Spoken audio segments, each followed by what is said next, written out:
Good afternoon, good morning, good evening, everybody. It is Saturday, September 28th, and you know what that means.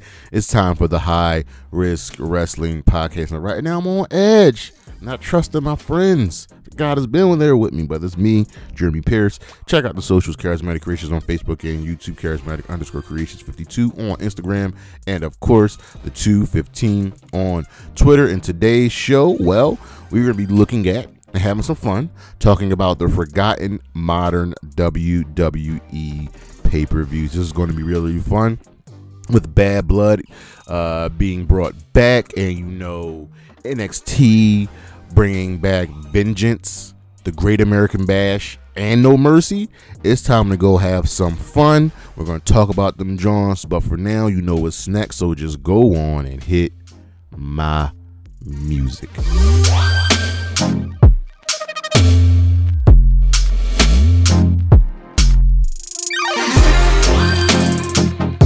All right, this list right here is very, very simple. These are the 5 worst WWE pay-per-views of all time, and we're going to start with number 5, In Your House 4, Great White North. Now, when you have a show in Canada, you don't do one specific thing. You do not put Bret Hart in a dark match, and that's exactly what they did. We also had the Smoking Guns going against Razor Ramon and 1-2-3 Kid, which was fine, but Golda's debut, who was not good, and Yokozuna versus Mabel was just one of the worst big man matches ever. Then we have the infamous bit of Dean Douglas being rewarded the Intercontinental Championship by Shawn Michaels at the forfeit, and then immediately losing to Razor Ramon. And of course, the main event, Diesel versus Davey Boy Smith, had such a horrible ending with the British Bulldog winning by DQ that was not a way to send the crowd home happy. Number 4, Great American Bash 2004. You remember this one. This was the SmackDown brand exclusive pay-per-view, and outside of the amazing Eddie Guerrero JBL Texas Bull Rope match, everything else just sucked. John Cena versus Booker T, Rene Dupree versus RVD. John Cena versus Booker T, Rene Dupree and RVD in a Fatal 4-Way match. Luther Reigns versus Charlie Haas and Sable versus Tori, and Mordecai versus Bob Holly. Whack. But it was the main event that stands the test of time, as The Undertaker beat the Dudley Boys in a handicap match, and then he buried Paul Bearer alive in concrete. We saw this man die on pay-per-view. Let that sink in. Number 3, WrestleMania 9. Now, this is considered the worst WrestleMania of all time, and there are some modern ones that aren't good, but the Caesar's Palace may have sounded like a good idea, but it looked cheap. It was less crowded. Everyone was wearing robes. Their outfits were stupid, the wrestlers. This just wasn't good. The bouts were just bad. We had Doink the Clown attack, two Doinks attack and Crush. We had Taker versus Giant Gonzalez. We all remember that. Razor Ramon versus Bob Backlund, and of course, the very, very hyped Mega Maniacs versus the Money Inc. match ended in a DQ with the faces losing. And what everyone remembers about this main event is Bret Hart, the most over guy in the company at that time, losing to Yokozuna. Lost the championship to Yokozuna, who lost it a minute later to Hulk Hogan. Just bad. Then we got King of the Ring 1995 at number 2.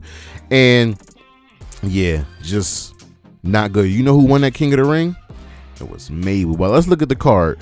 The tournament just was bad. Taker and HBK were knocked out early, while Savio Vega was put into the finals over Taker and HBK, and it ended with, again, Mabel winning. And they wanted to push a new heel, and I'm fine with you pushing a new heel. King of the Ring is always great when heels win. Just Mabel wasn't it. Mind you, also on that card, Bret Hart fought Jerry Lawler in a Kiss My Foot match, and the main event was Diesel and Bam Bam Bigelow versus Sid Vicious and Tatanka. Yes, not even a title match closed that show. It was really, really bad. And of course, the one that hurts me the most, number 1, December to December. This was WWECW's first pay-per-view. And here's the thing. Most of the card was not even announced before the show begin. It became the lowest rated, one of the lowest order pay-per-views of all time, and it just wasn't a good sign for the revival of ECW because Vince McMahon just didn't want it to succeed. Sorry. Eminem fought the Hardy Boys. Boss Mahoney had a bad match against Matt Striker. Tommy Dreamer was beaten down by the Great Khali, and there was a terrible intergender match where Kevin Thorne and Ariel, y'all know I love me some Shelly Martinez, fought Mike Knox and Kelly, who was just never a great worker. And of course, we have the Elimination Chamber match for the ECW Championship where Bobby Lashley won. And that would have been well and good with Lashley winning, but here's the thing. You had Big Show dominate, and you had CM Punk, who was the most over guy on that ECW roster, being knocked out early. The show was so bad, Paul Heyman was in tears after that and just left. That's how bad it was. We'll be right back.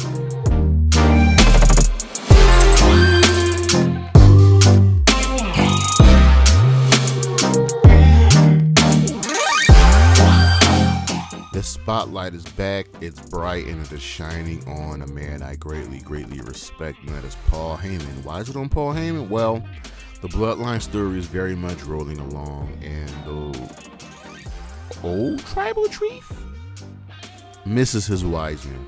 Paul Heyman is a wrestling god in this business, very respected, and honestly, in my opinion, has a better wrestling mind than Vince McMahon. He brings just such clarity to storylines, such clarity to anything he's involved in, that you can't help but grab his ear and say, hey, what do you think about this? What do you think about this? And this Bloodline storyline has been going on for 4 years, probably a little bit longer, and Paul Heyman has been a major reason why, and we are expecting him back. We are expecting him to realign himself with Roman Reigns. And once Paul Heyman comes back, you can very much expect the storyline to really take off once again, because the pieces are going to get moving, and I think it's going to be the wise man that will truly have Roman Reigns turn over a new leaf. We'll be right back.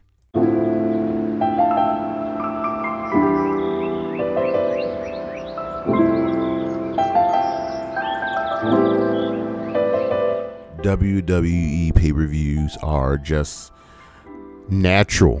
They just come as easy as breathing. They are essentially a part of you now, like water. And they come a lot. They come often. And we've gone from having, 4, 6, 8. I think at one point we had almost 18 pay-per-views in 1 year. Let me take a quick look at that. I'm sorry, we've had as many as 21 in 1 year. That's when we include NXT. So yeah, there's a lot, but we need them. It just is how you finish a storyline. It's how you maybe start a storyline. And remember when we had the brand extension? That's when we had these many pay-per-views. Raw, SmackDown, NXT were getting their brand exclusive pay-per-views, and I was all for it, but WWE just went a really bad way of going about it, and that's okay. No, it's not okay. So you've got to do better. But these pay-per-views, these events, they're what we look forward to at the end of the month, and since we've had so many, clearly, obviously, some of them have gone by the wayside. So let's start with Taboo Tuesday. Do you remember Taboo Tuesday? Taboo Tuesday was a Raw exclusive pay-per-view, and it was held on a Tuesday for the first time ever, and fans were given the chance to vote on the stipulations. So we had, I think, 2 Taboo Tuesdays, and then it switched over to Cyber Sunday. But the first Taboo Tuesday was a 9-match card, and let's look at the voting results, right? So opponent for Chris Jericho, choices were Shelton Benjamin, Batista, Jonathan Coachman, Christian, Rhino, Maven, Wayne Regal, Hurricane, Tyson Tomko, Tajiri, Steven Richards, Raul Venus, Rosie, Chuck Palumbo, Roddy Mack, with Shelton Benjamin winning. Then we had an outfit for the Familiar Fantasy Diva Battle Royal with Schoolgirl, French Maiden Nurse outfit being the choices. Schoolgirl won for that. Weapon for the Weapon of Choice match, Chain, Steel, Chair, Lead Pipe, Chain won. Stipulations for Eugene versus Eric Bischoff, and it was loser gets their head shaved, loser has to wear a dress, loser has to be the winner servant, and head shave won that clearly. Stipulation for Chris Sammy versus Carmella, lingerie pillow fight, evening gown match, and aerobic challenge, pillow fight won that. Opponent for Triple H, Shawn Michaels, Edge, Chris Benoit, HBK won that. And stipulation for Randy Orton versus Ric Flair, steel cage match, falls count anywhere, and submission match, and steel cage match was chosen. Now a lot of us think, you know, maybe it was Fix. I digress. You just make the choices very, very obvious. But the card was fine. And then in 2009, we had, I'm sorry, not 2009. This was 2005. We had a second Taboo Tuesday. And now that you have the second one, it becomes an annual event. But then it was moved to the traditional Sunday, becoming Cyber Sunday in 07, and then in 08 it became Stay Cyber Sunday, and then in 09 it was replaced by Bragging Rights. Bragging Rights went for 2 years, 09 and 010, and it was fine. It was kind of like the brand versus brand, Raw versus SmackDown, and you know, you get a trophy, and there was a 14-man tag match. So the first Bragging Rights ran in 09 in Pittsburgh, PA, and let's look at the results. It was fine. We had the team, first of all, Cena versus Randy Orton. They fought in a 60-minute anything goes Iron Man match. So there you go with that. It won exactly 1 hour. Cena won that 6-5, and if Cena lost, he would have been first to leave the Raw brand and join SmackDown. But we had the Team SmackDown versus Team Raw match, and it was a 7-on-7 14-man tag match. Team SmackDown consisted of Chris Jericho, David Hart Smith, Finley, Kane, Matt Hardy, R-Truth, and Tyson Kidd, and they beat Team Raw, which consisted of Cody Rhodes, Big Show, Jack Swagger, Kofi Kingston, Mark Henry, Shawn Michaels, and Triple H. I have no idea how Team Raw lost. I have none. I have no idea how Team Raw lost the match. Team Raw consists of every single person on Team Raw is a former world champion, whereas Team SmackDown only had 4, because R-Truth one is a former NWA world champion. But yeah, so we go from Taboo Tuesday for 2 years to Cyber Sunday for 2 years to Bragging Rights for 2 years. Now, the last year of Bragging Rights, well, the main event was Wade Barrett versus Randy Orton with John Cena. This was the whole Nexus storyline, with a single match for the WWE Championship. And less said about that, the better. But let's look at Team Raw versus Team SmackDown. So SmackDown for the second year in a row won, and Team SmackDown consisted of Alberto Del Rio, Big Show, Edge, Jack Swagger, Kofi Kingston, Rey Mysterio, and Tyler Rex, versus Team Raw, which consisted of CM Punk, Ezekiel Jackson, John Morrison, The Miz, R-Truth, Santino Marella, and Sheamus. Now that one looks much, much better, and yet Team SmackDown somehow still won. Then we move over to the event that is coming back, Bad Blood, and there's only really one reason Bad Blood is coming back, and that is because it is the anniversary of Kane's debut. Is at the anniversary of the first Hell in a Cell match between Shawn Michaels and The Undertaker. And you know what? That's perfectly fine. Now, you can do stuff like this. Remember, the first Bad Blood took place in 1997, October 5th. And here we are with it coming back. So Bad Blood only had 3 events. And for some reason, I feel like we had more. But the other 2 were just Raw exclusive pay-per-views. And I remember one of them being a Hell in a Cell match between Triple H and Kevin Nash. And then the second Bad Blood was Raw exclusive between Triple H, Shawn Michaels, and a Hell in a Cell match. And it looks like Bad Blood number 4 will be, I'm hoping the main event is this Drew McIntyre, CM Punk, Hell in a Cell match. We'll talk about Bad Blood 2024 next week. But Bad Blood really seemed like an event that was very much suited for the WWE, and I very much enjoyed it. The cards were good. Like, let's go to that first Bad Blood event, and it was an in your house show at that. So if we go to the results, we had, let's see, the Nation of Domination beat the Legion of Doom. Max Mini and Nova defeated Mosaic and Tarantula. This was a little man's match. The Godwins defeated the Headbangers. Owen Hart defeated Farouk. The Disciples of Apocalypse defeated the Los Boricuas. Such a random match. Who Disciples of Apocalypse? 8 Ball, Chains, Crush, and Skull defeated the Los Boricuas. Bret Hart and British Bulldog beat the Patriot and Vader.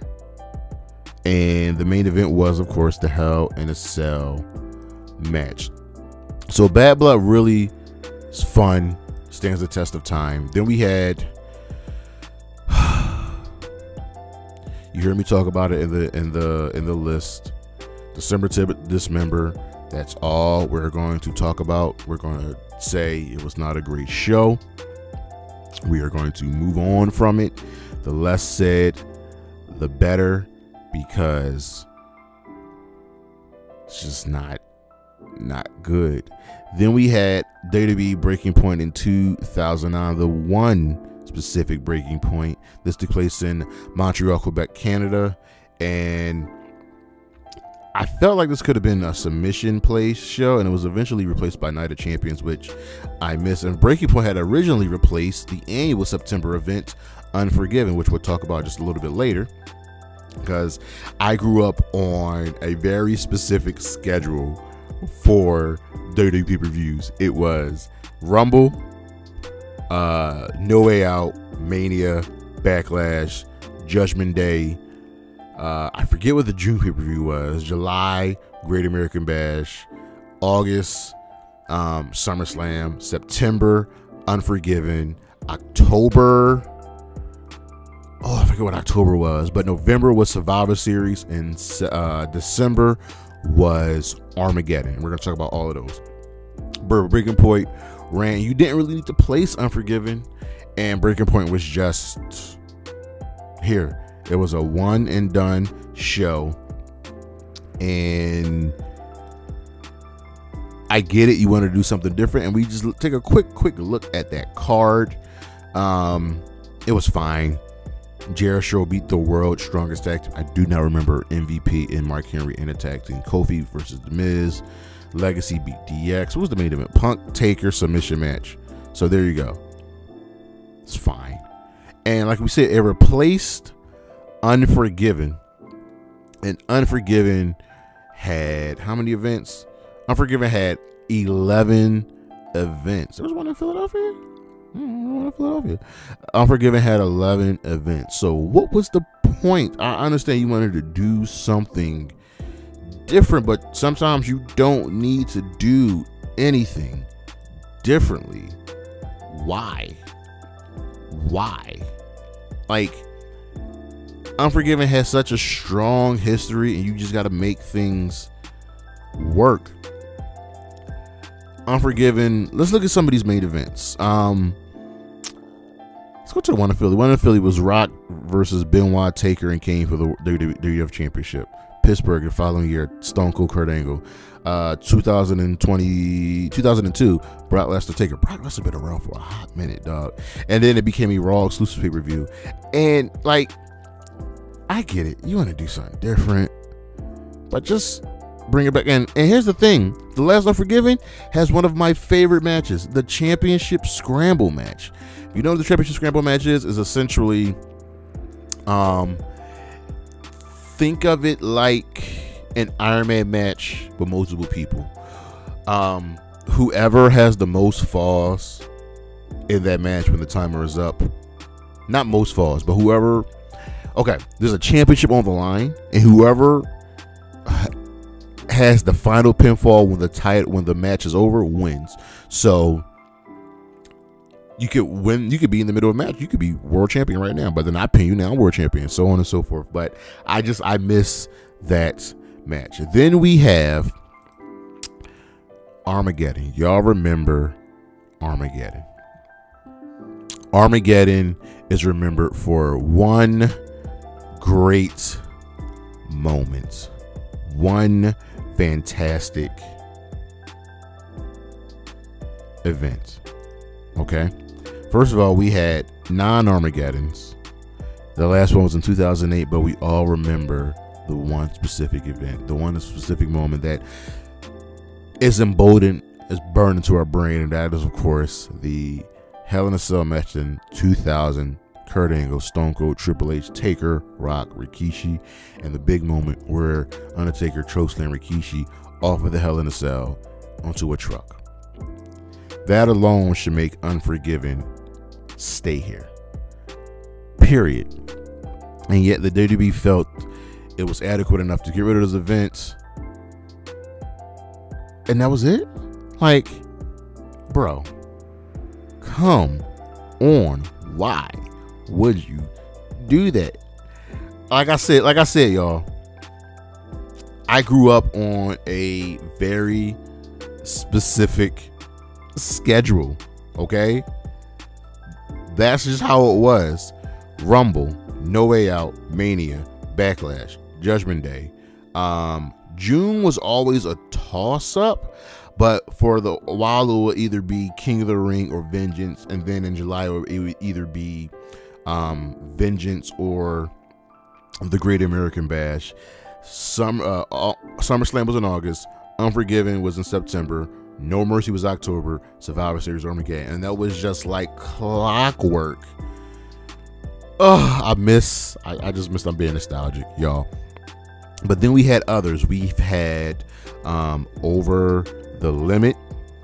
Y'all remember that? I think this was a one and done pay-per-view. It replaced Judgment Day. And then again, you didn't need to replace Judgment Day. Why? Like, it's just, I understand that change can be good, but sometimes change doesn't need to happen. You understand? And we had 3 Over the Limits. We had 2010, 2011, and 2012. So we had 3 Over the Limits. Then we had, y'all, now, do y'all remember Great Balls of Fire? One and done, Raw exclusive pay-per-view, and this is when they should have pulled the trigger on on Samoa Joe. Every summer they would pump up Samoa Joe, and then he would just lose. He would just lose, and I never, ever could get with that. Great Balls of Fire, that was a one and done pay-per-view. Then we had Judgment Day. Judgment Day, ladies and gentlemen. I miss Judgment Day. It was, again, there for me. 11 events, 98 all the way up into 2009. For 3 years it was a SmackDown exclusive pay-per-view, and that's probably why it means so much to me, because it was a SmackDown exclusive pay-per-view. But Judgment Day gave us some great moments. It gave us some great matches. I remember very specifically, we know the top moment in Judgment Day history: Rock, Triple H, 60-minute Iron Man match, and Shawn Michaels is the special guest referee, and The Undertaker comes back as the American Badass. I will never forget that I just loved, and we had so many other great matches, great moments. Of course, we talk about '04 with the Judgment Day. I'm not Judgment, not the group, the event.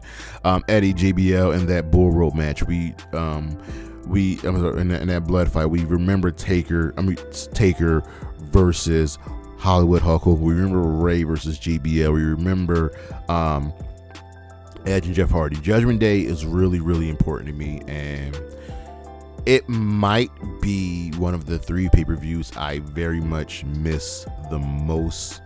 That's Great American Bash and No Mercy, which is now a part of NXT. But then we had Payback, which ran for 7 years. There were 7 Payback events.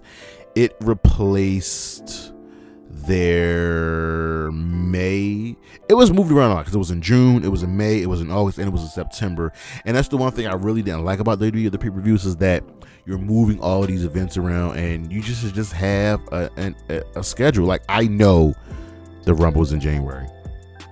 I know WrestleMania is around late March, early April. I know SummerSlam's in August. And Payback was here and gone.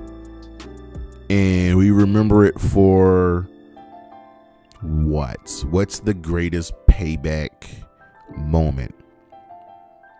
You know what I mean? Like, is it the no holds barred triple threat match for the Universal Championship? Is it Seth versus Shinsuke?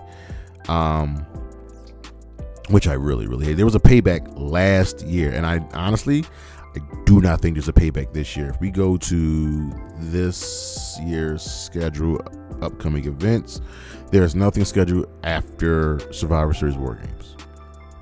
So WWE just has stuff to have stuff. Remember Fastlane?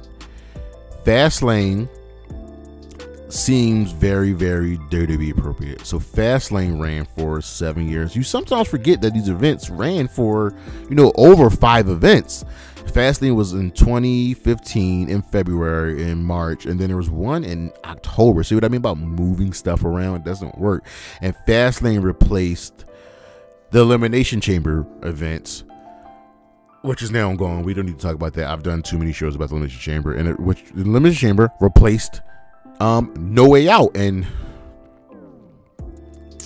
I want to talk about No Way Out because it's not here. It's not here because I want to save that for later, just about No Way Out. But Fastlane was here, and then it was gone. And then we had, what was the last? We had Roadblock. I think Roadblock ran for 1 event, and I specifically remember Roadblock for two events. I remember one specifically, which was the Triple H Dean Ambrose one in 2016, and then there was one in. There were two Roadblocks. There were two Roadblocks in 1 year, ladies and gentlemen. There were 2 Roadblocks in 1 year. Why? See what I mean? WWE doesn't know sometimes what they're doing. And my favorite event that's disappeared, Capital Punishment. Not Capital Carnage, which ran in 1998. Capital Punishment. Now, what was Capital Punishment? I thought it was going to be a kind of homage to the Great American Bash, but no. We had heel R-Truth taking on John Cena for the WWE Championship, and Lord knows I wanted R-Truth to win. R-Truth was main eventing at pay-per-view show. Main eventing. There were no women on the card. But this is what I want. This is when R-Truth was going crazy with Little Jimmy. And of course, LOL, Cena wins. And the funny thing is, Capital Punishment had a solid card. We had main roster Ziggler, Kofi for the U.S. title, Alex Riley, Miz, Del Rio, Big Show, Ezekiel, Wade Barrett for the Aussie title, Punk, Ray, Randy, Christian for the world title, Evan Bourne, Jack Swagger, and John Cena versus R-Truth. I really wanted R-Truth to win. Sometimes you gotta pull the trigger. But I know I missed a couple shows. I remember Insurrection. There was Invasion. There was another show in Europe outside of Insurrection, which I can't remember. Of course, No Way Out, which is just gone. And there are the ones that have been gone but have been brought back in NXT, like No Mercy, Vengeance, Great American Bash. I'm all for those. And they brought back In Your House. But that's our show. Thank you for letting me reminisce. I hope you get to reminisce too. Check out the socials, Charismatic Creations on Facebook and YouTube, Charismatic_Creations52 on Instagram. Coming up, I'm working on the schedule. It should be live tomorrow. And as always, Anna J, Willow Nightingale, Chris Statlander, DG Dolan, Bailey, and Isla Dawn. Holla at your boy. Peace.